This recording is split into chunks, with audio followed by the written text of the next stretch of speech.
আধা ঘন্টার পরে রিপোর্ট আসছে খয়ে তাহলে কইছে পজিটিভ।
এমনি তো আগে জ্বর আসলো, আর সকালে টেস্ট করছি, টেস্ট করার সময় হিমোগ্লোবিন ব্লাড টেস্টে আচ্ছা হিমোগ্লোবিন কম আছে, আর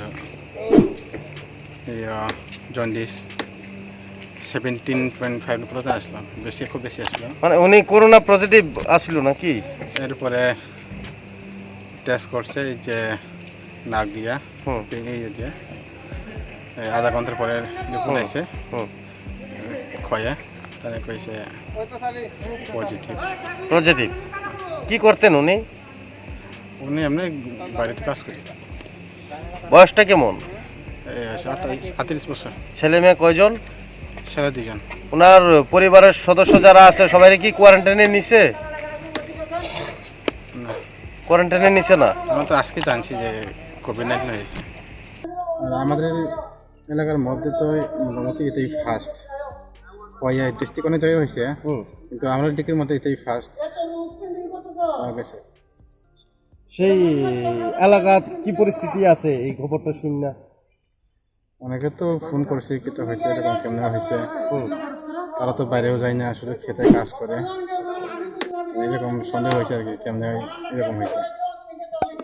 তারা তো এই মাসের মধ্যে তো মানে বাড়ির সামনে কেউ কোয়ারেন্টাইন নাই, এরকম পজিটিভও নাই, বাইরে থেকে এসে কোয়ারেন্টাইন থাকে এরকম। মানে বাইরে গেছিল কি কোনো জায়গাতে? না না, মানে ত্রিপুরাতেই আসছিল।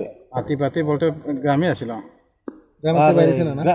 গ্রামের কোনো মানুষ বাইরে গেছিল এরকম? গ্রামের বাইরে বলতে ত্রিপুরার বাইরে তো এমন নাই। আচ্ছা, এই তোমাদের এলাকাতে এরকম কেউ বাইরে টাইরে গেছিল যে ভাইরাসটা আসার কোনো কারণ তো দেখছো সেই এলাকাতে? এটাই সন্দেহ করতেছি, মানে এখন পর্যন্ত বাইরে থেকে যেহেতু প্রথম এরকম আর তোমাদের গ্রামে কোনো সময় হয়েছে না। আগে প্রথমে যখন করোনা হয়েছিল তখন কয়েকজন আসে, কিন্তু তারা তো সবাই নেগেটিভ। মানে যে মারা গেছে আজকে তানেরই পজিটিভ হয়েছে।